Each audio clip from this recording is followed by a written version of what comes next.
technically I can render badge scanning obsolete right now. We think it will eventually go away. Are we trying to do that? No. Some people love it. And if they want to use that, that's wonderful. We're not going to step on those toes. But I'm telling you, imagine if the event owner knew that and knew that you were there for a long period of time. And we use unsupervised AI to say, this is a highly engaged person. And then even knew that it was 𝗠ci who came into the booth, and they spent the limited resources they have sending a personalized message, recapping the discussion that you had with them, talking about the challenges you had and what you were looking to solve. And they are highly, highly likely to close if they have the right solution on that opportunity because they focused themselves and they knew that your interest was extreme and real versus the 50 other people that came into that booth, had their badges scanned, and all they wanted was a free t-shirt.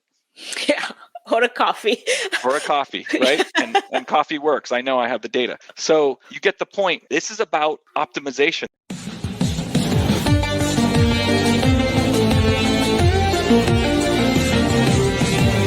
Welcome to Events Demystified podcast, where we explore and demystify the world of in-person, virtual, hybrid event AV production and technology by sharing insightful tips, tricks and tactics to make your events a success. This podcast is brought to you by 𝗓𝗏, a woman-owned boutique event production agency. And your host is 𝗠𝗶𝗴𝗵𝘁, a technical event planner and producer with almost 2 decades of hands-on technical experience in event production.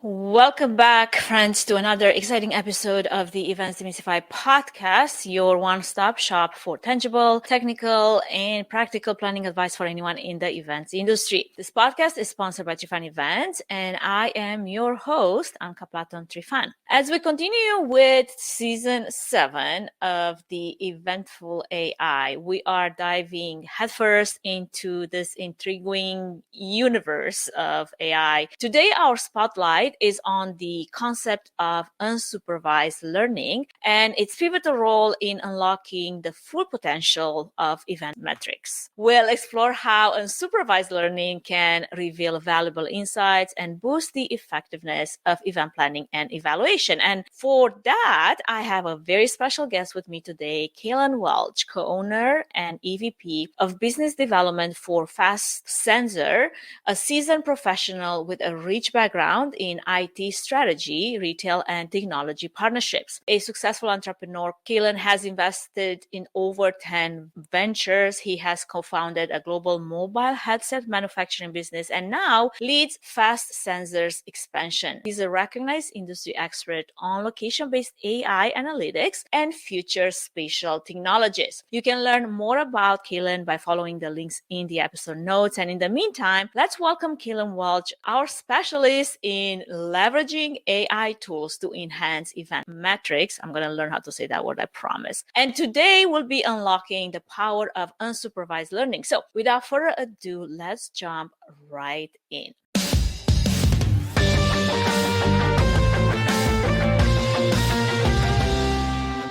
Welcome to the show, Kalon. I'm so thrilled to have you with me today. We would love to hear a bit more about your background. How did you navigate this journey from UCLA to SASSINESS, and how has this experience shaped your views on AI in the event industry? Sure. Well, first of all, appreciate the opportunity to participate. Good to be here and look forward to share some of my story and the story of SASSINESS and how we've come to be and our position within the industry and what we see the impact of that to be. So very briefly on myself, I come from IT strategy consulting originally, was able to get exposed to a lot of businesses early in my career, mostly in communications, high tech, electronics, and high tech space, and helping them build strategies and go to market and figuring out how to use software combined with hardware to solve big business problems. So that was a great foundation for me, learn a way of thinking. I moved into an agency that we help build and sell into the Omnicom network and then help flourish within that network. And Omnicom's a large strategic holding company. For those who don't know, they own about almost 275 different agencies. Ours was focused a lot on retail technology as well as in-store technology support and training and otherwise. And that was amazing experience to learn how both events businesses work and everything from technology supporting them to the recruitment and the deployment and training and growth and strategy around scale with them. them. So I was able, a lot of experience there. But the real thing that I learned through that whole experience was that all of these industries were struggling to demonstrate value. Anything in person, face to face, has always had a lack of metrics. We'll say that term many times today, I'm sure.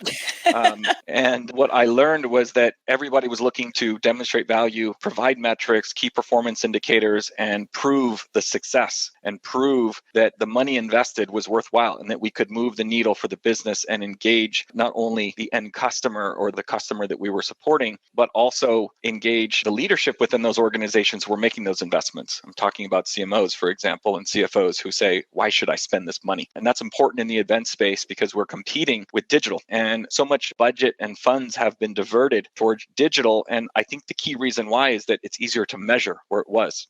Again, what we're trying to do within the space is equal and level the playing field. And we're taking same type of metrics and an application of artificial intelligence, machine learning, and other technologies to effectively digitize the physical. And we're trying to bring those same level of metrics and data into the physical event space and supporting this world so we can demonstrate value and prove the worth of the investments and make sure that budgets don't completely go into the digital realm and they maintain in the physical, which is where we play. Well, that's very, very exciting. It's also a cool journey, from where you started all the way to Fast Sensor. And I can't wait to hear more about how that practically is happening in real life. And before we get there, as we delve deeper into this world of AI, obviously one aspect that often comes to mind and is a source of sometimes worry for many event professionals and just people in general is privacy. So given that Fast Sensor operates in this space, I'm sure you've had to grapple with this issue. So my next question is, could you share how Fast Sensor navigates the delicate balance, I would say, of maintaining privacy while also extracting valuable insights?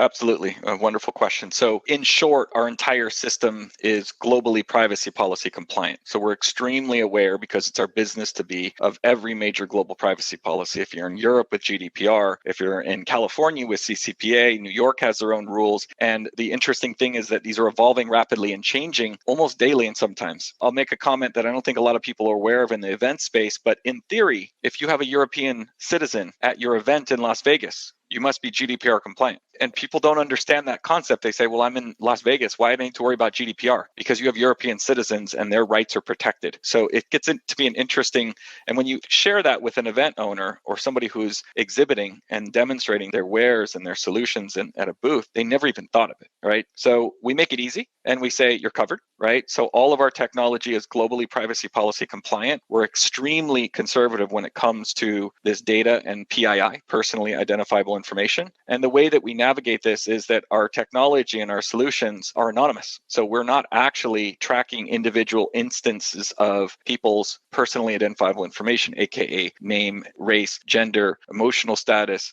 whatever, on all of these protected classes that we need to be aware of. Ours is anonymous. So artificial intelligence, by definition, is very, very good at looking for patterns. And we're going to talk a lot about this in data, right? So the power of AI applied to event location data and customer journeys, or visitor journeys, as we call them in the space, is a perfect match in marriage. The point is, we don't need to know that you are a 25-year-old female or a 50-year-old male to get value from your journey and to understand your interests and how you are spending your time, because that actually tells more of a story than who you are. Demographic data is often used as a proxy for intent or engagement. And so we assume intent and engagement based on demographics, when in fact, you can measure intent and engagement and interest using the technology that we apply. So you don't have to make the leap. And we're in fact doing it by ourselves. And we use what's called the law of large numbers. If you can track a high percentage of an audience, and in our instance, we're about 98, 99% of an audience with the penetration of who we can monitor and effectively understand their journeys around, then we have an extremely deep and statistically significant sample size. Some people consider statistically significant in the teens. When we measure who you're going to vote for president, we might sample 3% of the country. We're getting 98 to 99. So there's no question, is the data good, right? And because it is anonymous and aggregated, it is completely safe. And so without getting too deep into the tech, I'm just going to describe it to to yourself and the users or the listeners of the podcast here, but we put a sensor inside a physical space. It is listening for what's called public spectrum RF, or basically the signals that your devices that you carry are emitting naturally. Okay. So when was the last time, and you don't have to answer this, but I'll answer for you. When was the last time somebody left their house without their phone in the last 5 years? I usually freak out if that happens. Absolutely. Absolutely. So you're like most of the planet. We're all reliant on our technology. The average consumer carries about 1.8 devices, and that's a little scary of a number, but there's different ranges, but it's always over one. Most of us carry almost two. We have a phone, we have a watch, we have Bluetooth headphones, we have Fitbit devices. All of these devices are communicating in what's called the public spectrum. And so this is technologies like Bluetooth, Wi-Fi, RFID, NFC, like your Google Pay, Apple Pay, et cetera. So all of these technologies that we carry are actually effectively signals that Fast Sensor picks up. And we listen to those signals and we put sensors in 3 or more vantage points and cover an area. It could be a 20 by 30 booth. It could be a 100,000 square foot hall. It could be an entire mall. We do a lot in retail and commercial real estate. It could be a small store. It could be a warehouse. We can track the journey of people and things as they move through these spaces. So in the instance of the events world, most of the time we're deploying at either a booth, anything from a 10 by 10 up to, we've tracked booths, and I'm going to use that in quotes, that are over 100,000 square feet, right? I would call that an activation. Yeah. And so we can track at any size, or we can track the entire trade show. And we have customers that we do that for, where we literally are tracking over 1 million square feet. So the size doesn't matter. And in those spaces, depending on what we want to understand, and let's just say that you have a typical booth, it's a 20 by 30 at your local trade show. Let's use CES show, right? And you want to show off your new technology to the world. You set up your booth and you put it in and you run this entire event. You spend hundreds of thousands of dollars, if not millions of dollars. And at the end of the day, you come back and your leadership says, so how was it? What did you get? What's the ROI? And you said, it was busy. And they said, that's not good enough. In the digital world, I know how many people hit my website, what drove them there, what sites they came from, what they put in their shopping cart, how long they dwelled on this page, how they moved to me, and I could go on and on and on. Yeah. Well, what if we could give you that for your trade show booth? And the answer is we can. So that's very interesting. Yeah.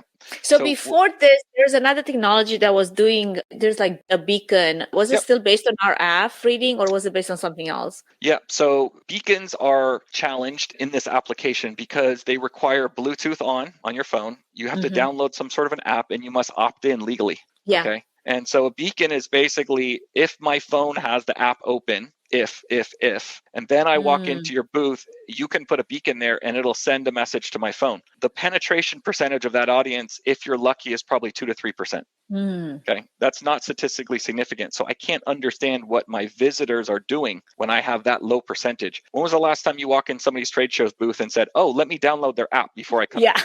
No, thank you. People just don't do it. So the challenge with beacons is that they never were able to get the uptake and the penetration. So we like to call that Terminator 1. I'm going to use some fun AI discussion if you've ever heard Well, I would love Terminator to go movies. from Terminator 1 to maybe WALL-E to see if we can actually humanize AI in one way or another.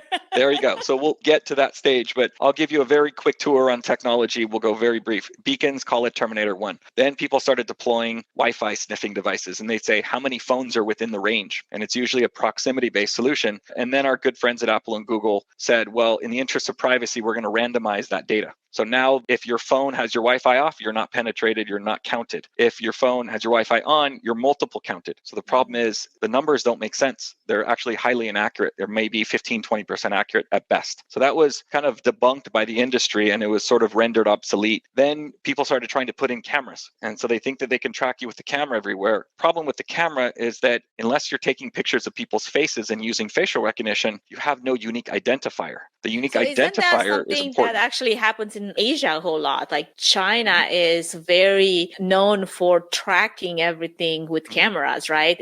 Would you say that technology is pretty widely used there versus It's here? widely used there versus here.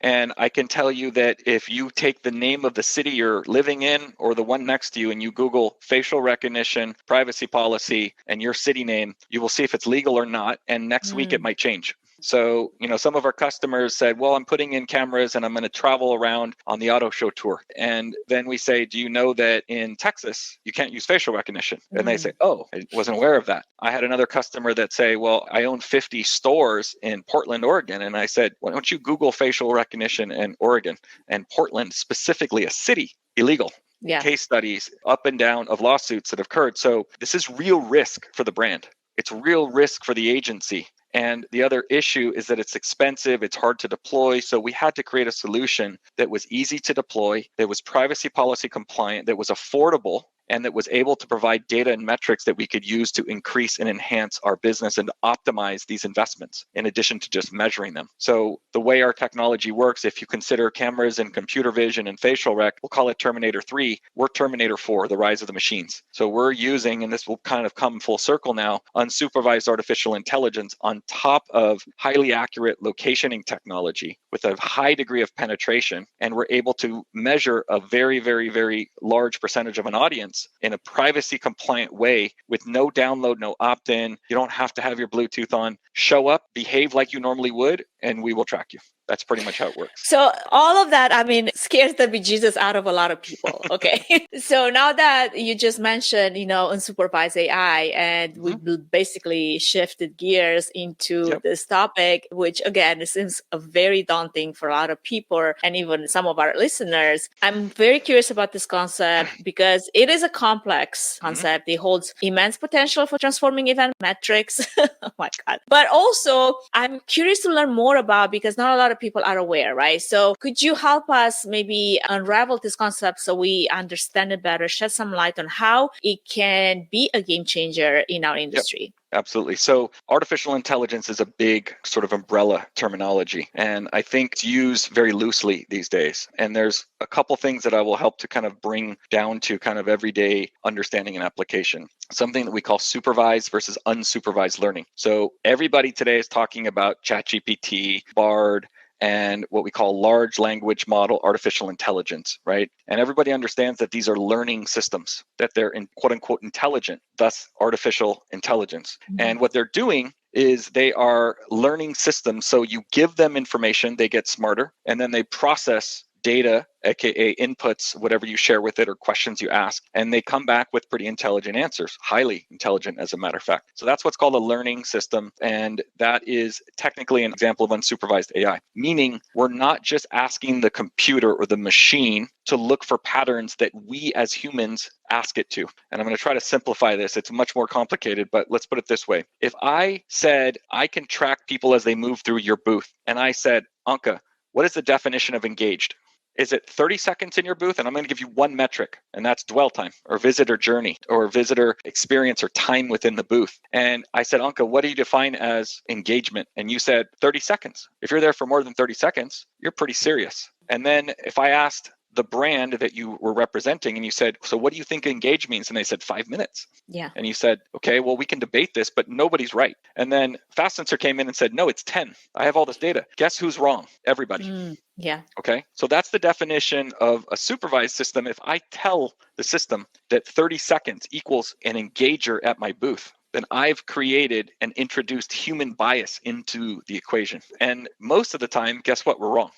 Well, is it human bias or is it more a benchmark, right? Like everybody's got different benchmarks on what that means for them as far as engagement goes. It is a benchmark, you're right. And it's also technically a bias because it's an opinion and it's not relative to what's going on. Now, if our system was quote unquote supervised learning, we would say, anytime you're in the booth for more than 30 seconds, you equal this. Now, I'm not saying that would be wrong 100% of the time, but it would actually, and you could manipulate the numbers based on that, right? So if you said, if you didn't like the numbers in your booth and you didn't like that report to your boss, you could say, hey, can we drop that to 10 seconds? I need more numbers. Okay, that's the problem. That's, again, a form of human bias. You manipulated the system Exactly. to reflect whatever the results is or outcome you're looking for. Absolutely. Now, in comparison, an unsupervised learning system will take all the data that's presented to it. So 100, let's say 1,000 people walk past your booth, and then 500 walk into your booth physically. and only 200 really engage. Well, how do you define those different levels? The answer is you don't. The AI does. That's an unsupervised system. So what it does is it looks at all of those people that came in and had a journey or an experience at the booth, and it says, most of them do this.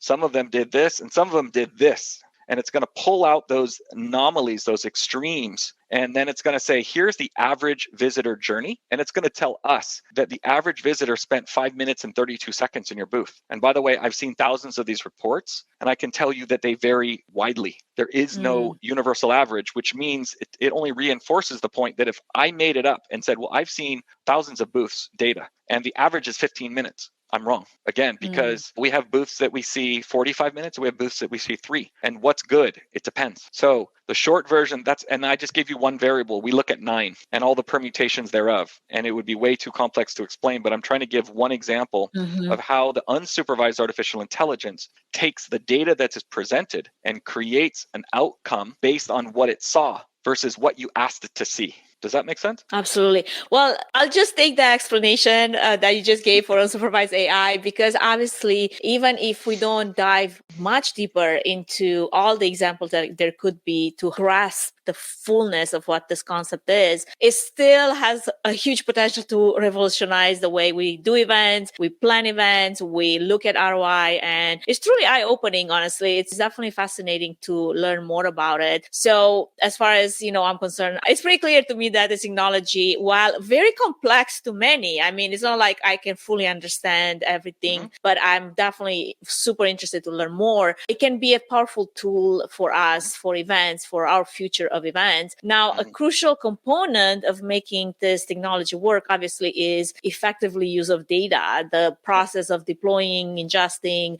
applying data in the context of unsupervised AI can be quite a challenge. So could you walk us through the process and share your insights on how to navigate some of these challenges?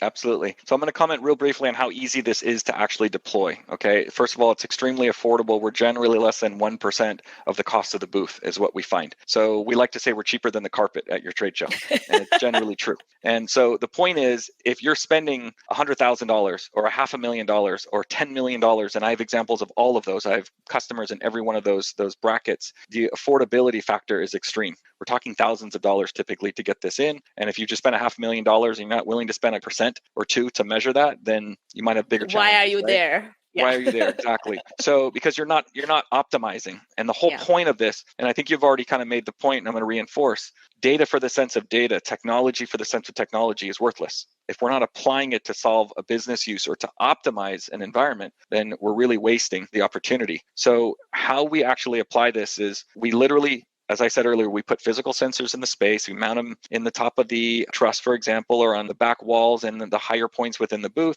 They are powered. They have LTE built in, so you don't have to even have a network or get a special internet drop or otherwise. Power and mount, usually the agencies that we actually have take this to market and sell to their clients, the brands, they do all the physical deployment. I have booths that literally take 15, 20 minutes to set up. So that's key. So plug and play, not a lot of calibration. You're not doing anything special. Just get the sensors in and mount them up and basically tell them where they are and then let the system run and the software does its job. Okay, so we call it AI plug and play. Now, once the data starts to filter in, so to speak, aka visitors come to the booth, we start picking them up at over 50 feet outside of the booth. So we do what's called an impression metric. An impression is to tell you how many people saw your brand, how many people saw that big hanging sign that you spent $25,000 hanging to get it up in the rafters. How many people saw it? We can tell you. Assuming they are not like face down in their devices, just walking by. That's true.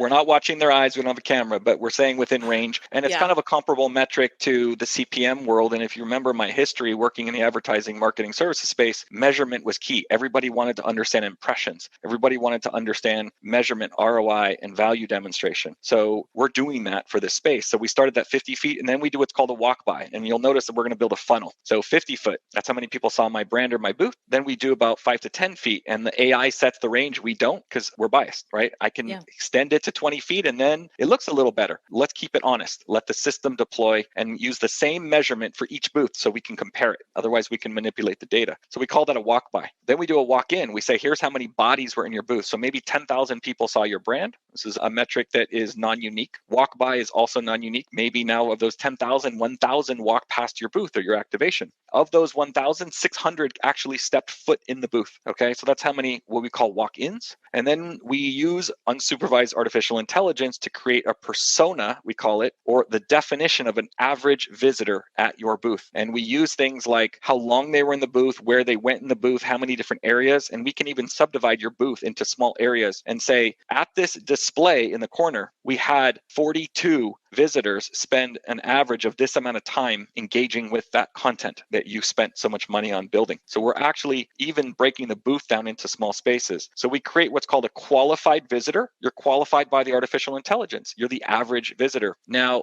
if somebody works in the booth and they're there for 8 hours a day, do we need to know that? You already do. So our system filters them out. So we actually remove the employees and the brand ambassadors from the booth. And then there's that guy or gal who sees coffee on the other side of your booth and they see double padded carpet and they say, I'm going to walk through the booth because it's faster than walking around the booth. And they're in the booth for 12 seconds. Is that a visitor? Our system would probably say no. Okay. So they would not show up in the qualified visitor data. So those are the outliers, we call them in statistics, the guy who was there for 12 seconds and the employee who was there for 8 hours. Those are not visitors. So we create through AI a metric and a persona and we define it. And we do one more subdivision that we call browser versus engager. So how are you engaging? Were you sipping your Starbucks and wandering around the booth? And maybe you were there for a while, but you didn't really engage with anything. You didn't talk to anybody. You didn't really take a look. It would be a browser. If you're really engaged and you spent 3 minutes over here and 2 minutes over here, and then you cross back and forth between those areas 4 times, you're an engager. How do we set the criteria? The AI does it, not me, not you, not the brand. Okay, this is again the power of AI. And we're taking large amounts of data and we're processing them in such a way, and then we're creating a very simplified report. And I know I probably just confused some of the listeners, but it's really simple. You get a simple report and it says, this is how many people saw your brand, this is how many people walked past your booth, this is how many people came in, this is how many people were highly engaged, and this is how many people were extremely engaged. It's that simple. So now you have all of this data, but at the end of the day, let's say you are a booth that thrives on relationships and making connections and closing deals, right? At the end of the day, it's more than just the visual representation of who visited your booth. Let's say this is not that booth that showcases, I don't know, some new technology, or let's take, for example, Connect Meetings has their one-on-one meetings, and then there's, all the CVBs being part of the trade show, trying to get event planners to, visit their city, to host events in their city. What kind of metric would you use then to qualify an event planner that is serious about potentially bringing their business to, say, this new location? So that's a little bit different, but I'm going to answer the question in this way. So if I want to understand, let's just say I had a large area in that small event. I had 15 cities represented. Each one had their own area, right? Their own booth. And our system could measure how many of those event planners went to New York versus Louisville versus Vegas versus San Diego. And through the metrics, we could qualify and we could tell you that New York was the most popular location or Las Vegas was the most popular. And that is the most highly interesting and highly engaged area within the entire show. And therefore, the average person who is voting with their feet, which is what's happening, spent their time and their engagement and their mind engaging with Las Vegas. And that therefore, that is the most interesting and the most highly engaged and thus the most sought after area that the event planners were looking to understand and potentially bring their events to. So that's an example of how we would effectively measure that. And again, this is knowing nothing about who those event planners are. I don't need to know. Right. Now, if you want to know who they are and you have the permission and the privacy policies satisfied, aka they have given permission and opted in, then we can technically track those people and know who they are. That's a separate solution. Because right now, the way this is done is by scanning badges, right? Yep. But at the end of the day, honestly, like I go to some places, my badge is scanned, but I don't even know if I actually gave permission to anyone to actually use my information in any way, shape, or form. But by the fact that I'm in their booth, they think it's their right to scan my badge, which is also questionable, right? Right. And I will tell you, and if they were following the rules, then you would have opted in when you signed up for the show. in that instance, right? You're giving your explicit permission, but it's still a little bit bothersome to most participants. I don't like it when I'm trying to talk to the person at the booth and all they want to do is scan my badge. Yes. They want credit for me, but they don't actually want to engage with me. Now, what's more important, giving me a good experience or making sure that you get my email address? Because if I have a good experience, I'm probably going to follow up with you.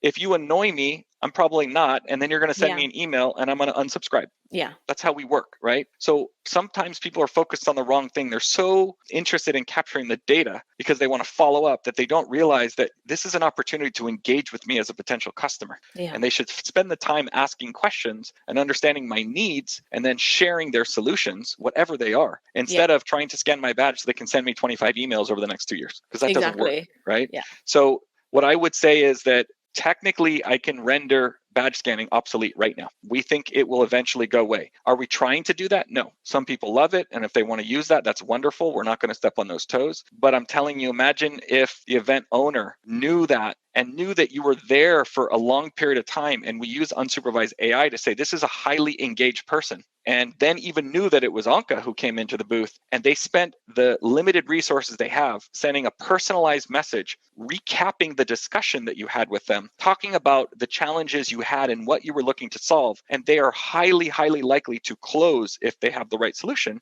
on that opportunity because they focused themselves and they knew that your interest was extreme and real versus the 50 other people that came into that booth, had their badges scanned, and all they wanted was a free t-shirt. Yeah.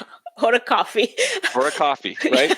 And coffee works. I know, I have the data. So you get the point. This is about optimization. This is about, and I just gave you a real life example of how you can use this data. If 1,000 people came in my booth and my sales team has to follow up with 1,000 people, wouldn't you like to know who really should be followed up with versus everybody who came in the booth? Yes. So our data can provide that. We can tell you also what they were most interested in. So when you send your follow-up email and you're talking about XYZ product, you can say, hey, I know that you were interested in this. We talked about this, and you don't even have to get that specific, but you know what content to put in front of that email because you know what most of your customers who came in your booth cared about most. So that's just another application of the data. And I could tell stories for an hour about all the different ways to do this, but the goal is to take the data, apply it, and to help design the best booth. It's to help understand what people are interested in, what they're not. Understand what we call correlations in conversion. So if I know that product A and product B, most of my customers look at both of those things, then I can choose to put them next to each other, or I can choose to separate them. And if I separate them, it's because I want you to walk across my booth and look at other things because I know you're going to look at the other one. So that's an example of how you use a very simple piece of data to make your booth better. And I'm going to share a very quick story. I use this data when I'm in booths.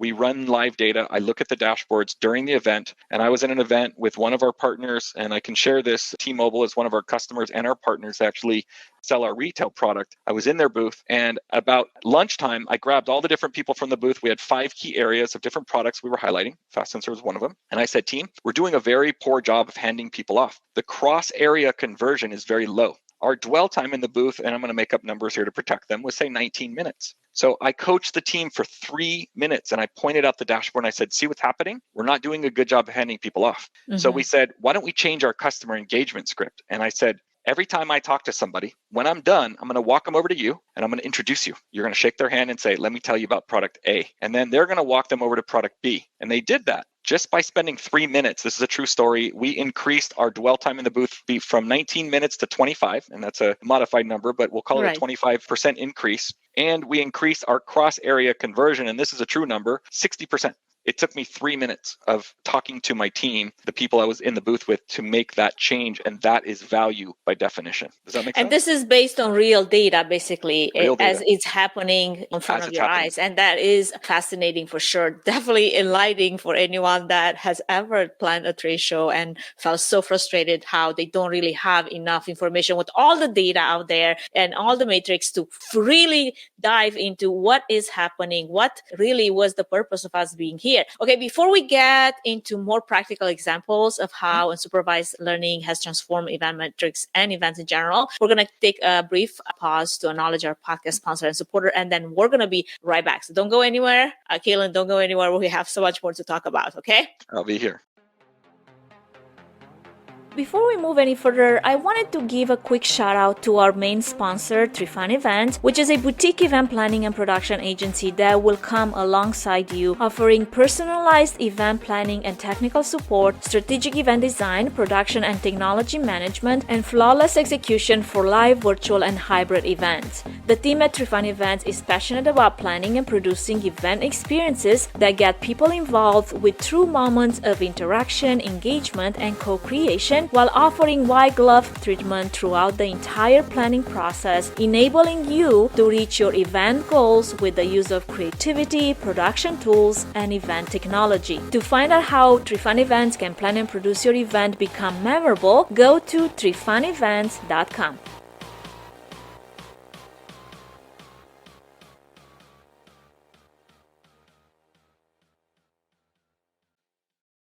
All right, we're back with Kalon Welch, co-owner and EVP of Business Development for Fast Sensor, a specialist in leveraging AI tools to enhance event metrics. And today we're unlocking the power of unsupervised learning. Now that we have discussed so much about all the aspects and you gave some examples, like real examples of how unsupervised AI can really bring metrics to life and data to life, I'm curious if you have any more practical examples of how unsupervised learning has transformed event metrics in your wealth of experience and the events that you worked on. Sure, absolutely.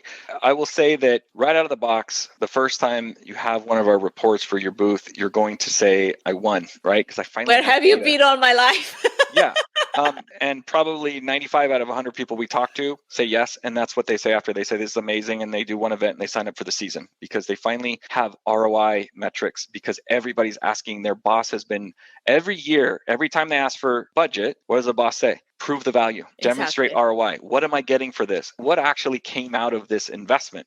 So sometimes just the report itself, which is usually 19, 20-page PowerPoint with all sorts of data, more than you could possibly imagine and apply. But when somebody says, instead of coming back after the event saying it was busy, we talked to a lot of people saying, what if you could say this? Well, we have an average of 69,000 people within 50 feet of our booth for an average of 3.47 minutes, which equals a total of 187,000 minutes, and I'm making this up, of brand impression. Of those people, about 1,000 walked past our booth, and of those, about 500 came into our booth. The people who came into our booth, about 400 of those demonstrated extreme interest, and we call them a qualified visitor. Of those, 35% we considered highly engaged, and the others we considered browsers. Now, of the 6 products that we demonstrated, and I could go on, that's the answer instead of it was busy. So that report alone is value, right? We're demonstrating and justifying the investment. I'm going to also say something that is sometimes the elephant in the room. We're making people's jobs make sense. I'm protecting their budgets. I'm protecting their role. And I say me, I mean we, from a Fast Sensor perspective, that's part of what we see our vision and our goal to be, is to support the industry and to protect the budget encroachment that's occurring from a digital perspective, right? So that's the first level. Okay, that's year 1, show 1. Now we're going to talk about a medium grade user.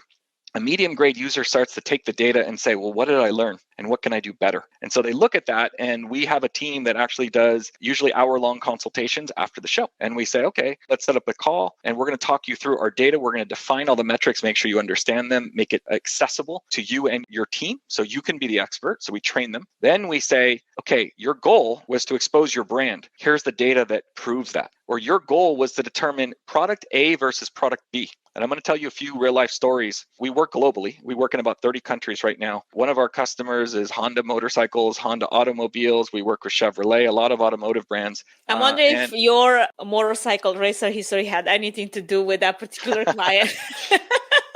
I do like vehicles and motorcycles, and yes, used to race. So yes, I love working with the automotive folks. We're working with a number of them right now. So good. Thank you for the call out. So from the data that we learned from that event, what we figured out is that they should not bring certain vehicles into a market. And I'm talking about a large country. In this instance, and this is a true story, Chevrolet decided not to bring electric cars, the Bolt in this instance, into Brazil. Not only because of our data, but our data backed up, because we saw that, and I'm making up numbers here, less than 2% of the visitors actually spent any time with the Bolt. What were they interested in? Other. They wanted the trucks. They wanted the minivan. They wanted the sedan. They wanted the more affordable things. So that's an example of a very expensive mistake that an auto manufacturer could have made that our data helped inform. That's application, right? And again, I'm not saying that's the only reason they made that decision, but you need as much information as possible. And they could have tried to do a survey and reached out to a bunch of people and said, would you buy an electric car? But they voted with their feet. And their experience at this amazing trade show booth that this company invested in showed them that this was not actually viable in the market.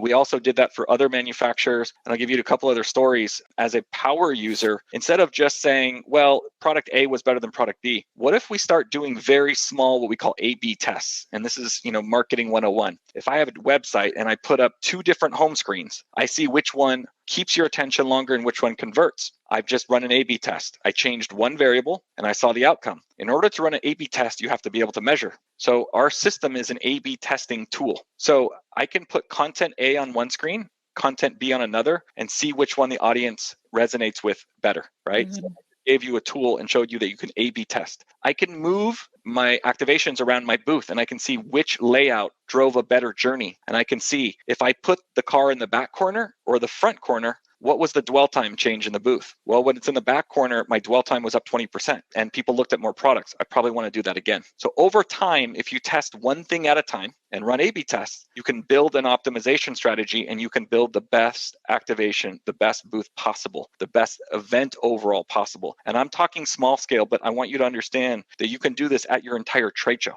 And if you run and own the entire event and you want to sell space, what if you knew what the busiest area of the trade show floor was? Could you charge more for it? Yes, right? There's all sorts of applications. I'm going to share one other story. We got so good with our data that one of the brands came to us and said, we've done all these A/B tests. We think we've got it figured out, but we're still not getting the results we want. Can you help?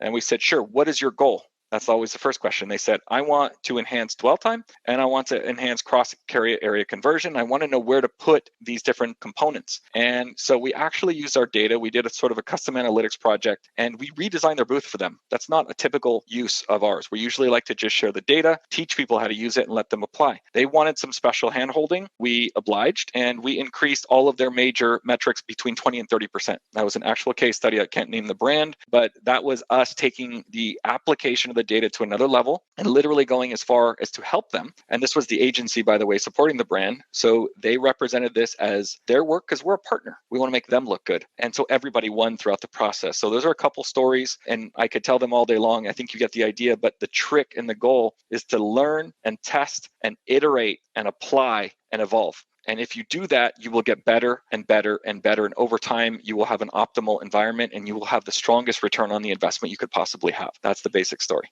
Well, those examples, those stories really illustrate the transformative power that you just mentioned of all the things that we talked about and how unsupervised learning is, impacting your ROI in ways that probably you didn't even thought it was possible. Now, as with any transformative technology, AI is often surrounded by all kinds of misconceptions, especially for us in the event industry. And I'm curious if you have encountered any, and if you could shed any light on some of the misconceptions you've encountered and how have you addressed them?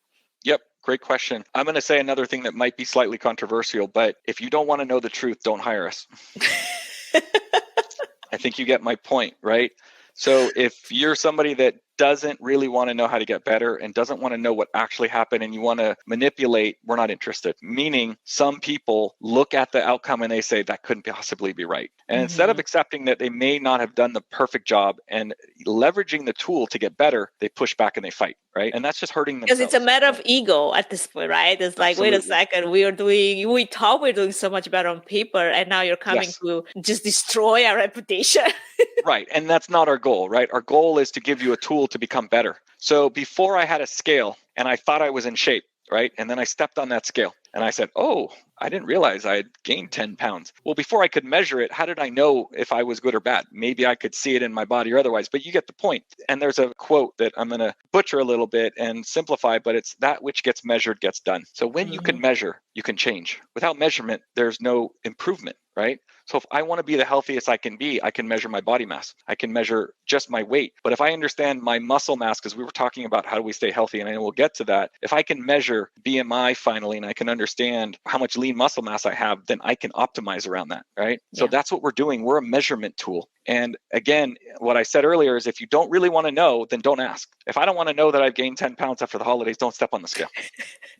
right? But if I know I've been working hard and I want to measure my BMI, then, and I know that's a little outdated, but I'm just using it as an example, then I do want to know what my data looks like. Or if I want to know if I'm healthy, I might do a blood test. That's a measurement tool. So it's the same idea, same construct. And it's important. Our customer is somebody who wants to get better, who wants to know the truth, who wants to embrace the fact that maybe they don't know everything, but we're going to give them a tool to apply all of that knowledge. And we're not going to take their job. We're going to make them better at their job. And that's the other thing that people talk about with AI these days. They say, oh my gosh, it's going to take my job. No, it's not. It's going to make you better at your job. It's a tool. And well, if you think it's going to take your job, maybe it's going to take your job because you're not doing a good enough job. Well, there's a good point. And it will rearrange and make certain jobs obsolete, but it's going to make us more efficient at what we do if it's properly applied, and it's going to make us smarter. And I'm going to give you a little glimpse into the future of FastSensor, but we have about 3 different levels of AI in our solution today. Now, one of the challenges we often have, which will help respond to this question, is how do I interpret this? How do I make sense of this? I need an analyst to teach me what to do. Well, that's expensive to have another person on the other end of the call or the phone or the data or the email to interpret your data. So what we've done is we've taken generative AI, ChatGPT-4 in particular, which everybody's talking about. And you can help it. It can help you write great emails and build content. Well, we've been training it to interpret our data for months. Okay. So imagine now, instead of looking at a dashboard or a PowerPoint, what if you could log into a portal after your event and say, what were the 2 products that were most strongly correlated in my booth? And it would answer you. We're doing that today. That's not released to the public yet, but I just broke it here. We're literally building a generative AI and a large language model overlay on top of FastSensor. So all the data that comes out of our event, you can simply ask the system questions and it will answer for you. You can literally say things like, should I put these 2 products together or not based on this goal, this criteria? And it will answer in the same way that an analyst might have had to before. And that analyst might have cost you $500 an hour. You can do this for pennies. That assumes you already have that data that you built at your first trade show that you measured. Absolutely. Right. Yeah, and then from there on, then you can implement changes based on the outcome that you're looking for. But if you're just starting fresh, you got to start with collecting some data. Exactly. So you capture the data. So what I've been saying to my team for years, we have some brilliant engineers and some brilliant minds, and they're so smart that sometimes they put products out and technology out that are not as accessible to the average user. So what I always say is we need to make the easy button. If you remember the easy button from Staples advertising campaign, everybody knows the easy button. You press it, it tells you the answer. That's what we just built. So we're trying to make it easy so anybody can access the system and be brilliant and leverage and harness the power of unsupervised AI at another level. This is what I'm going to call level 4 in our world. So you can access the answers easily and at your fingertips. And in the middle of the night, if you happen to be up and thinking about something and say, what if I did this? What if you could just literally query a system from your phone or your computer? That's what's coming next. That's fantastic. Well, it sounds like you already shifted gears straight into the future where we were going to talk about there was a question for that, Kalon, but no, you had to just jump straight into that. Just paddling back just for a second into some of the other misconceptions, because we talked about one, right? Like, if you don't want to know, don't ask. Any other misconception that you've encountered? And then let's look into the future of how particularly the future of AI in the event industry is changing with respect to unsupervised learning, aside from what you just mentioned, a completely different level of applying the knowledge, the data that you've collected and analyzing it in a way that makes sense for your practical usage. Love it. So other misconceptions is that the system is biased. And I think the main point of this whole discussion is to say the system is neutral. And that's one of the misconceptions of AI, is that if you read the news and listen to things, people say, oh, AI is filtering out and being biased in certain ways, and it can't recognize men versus women or black versus white or whatever. In this instance, the data set we have is extremely neutral and it is extremely quote unquote safe. We're going to say, again, we have no personally identifiable information. So it is unbiased and it is pure. Even if you don't understand exactly how it works, you can understand that if I use the same cheap scale from day 1 to day 2, and I'm not comparing us to a cheap scale, I'm just trying to make a point.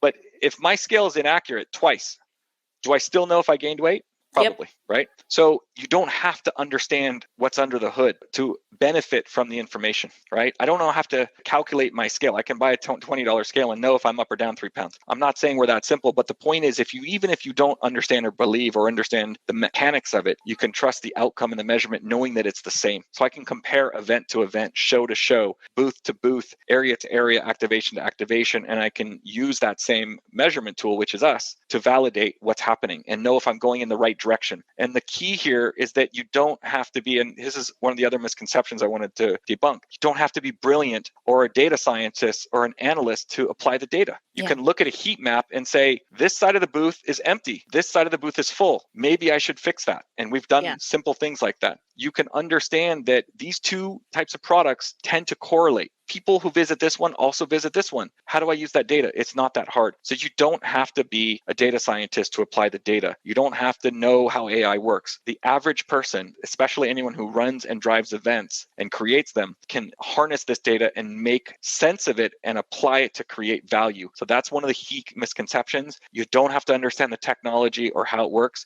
You can still extract value from it in a very simple fashion. That's fantastic. Now, as we shift our gaze back to the horizon and given the rapid pace of technology advancement that we are living through, and obviously you've been part of it for quite a bit now, and the understanding of what AI is, which there's a good amount of people still struggle with. I'm curious, what other futuristic practical examples and applications of AI do you see in the event industry, particularly as we mentioned with respect to unsupervised learning, aside from what you just mentioned, tracking the metrics of trade shows per se, because that was mostly what we talked about.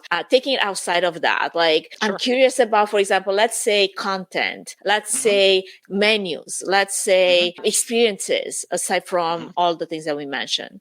Sure. Wonderful. So at the core, artificial intelligence is good for looking at patterns. And just think of that as a core understanding. That's what artificial intelligence and machine learning do better than humans. No human on the planet could track everything that I just described. So think about how else you can use this power of pattern recognition in your day-to-day world, and unsupervised and learning systems like a Bard or a ChatGPT-4. So real life applications, content creation. You should be doing it today. You can write articles, you can create menus, you can take a large data set and you can ask the system, literally, if you have information to feed the system, you can say, how do I optimize this? And it'll tell you. You could literally do a labor optimization strategy, which saves a lot of money. And you could say, when and where should I place my labor if you've done it right and you have the right data inputs? So those are huge. The other thing is combining multiple data sets. So there's a lot of disparate systems. There's silos. I have badge scan data. I have lead capture data. I have fast sensor data. I have show registration data. Those are 5 different data sets for one show that all say slightly different things. How do I put them all together and create value out of them?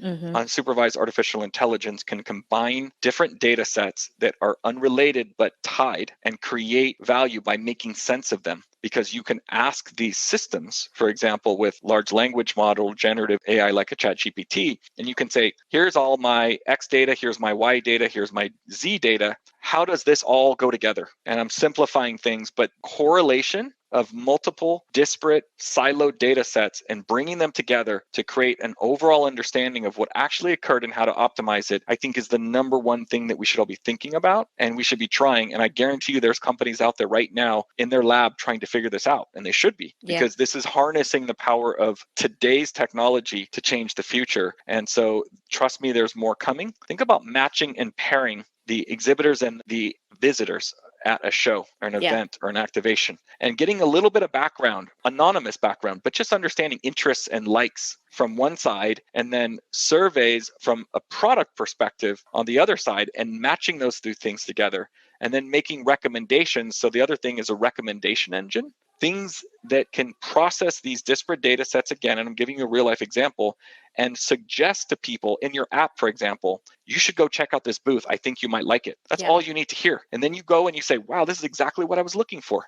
Now, what happens on Amazon.com when we buy one thing? We get a lot of suggestions because they know our patterns. Well, this is fascinating because I was actually just talking to someone in the event industry on a different podcast episode about this idea of AI matchmaking, which a lot of, like, say, digital platforms in, the past, just recently, have said that it was real matchmaking, but then it left a lot of questions unanswered as to how matchmake that was really truthfully, because I was matched with people that I just had nothing in common with, nor did I care to meet, and how important it is, especially in the world of going back to in-person, wanting to attend, say, conferences or maybe learning seminars and opportunities, but going with the intent of meeting the right people versus everybody's out there. But if I did not make any meaningful connection because I didn't even know where to start on this list of 5,000 attendees, how would I ever know what's the right person for me to connect with, right? So like, that's where this is so important to bring it practically into our world.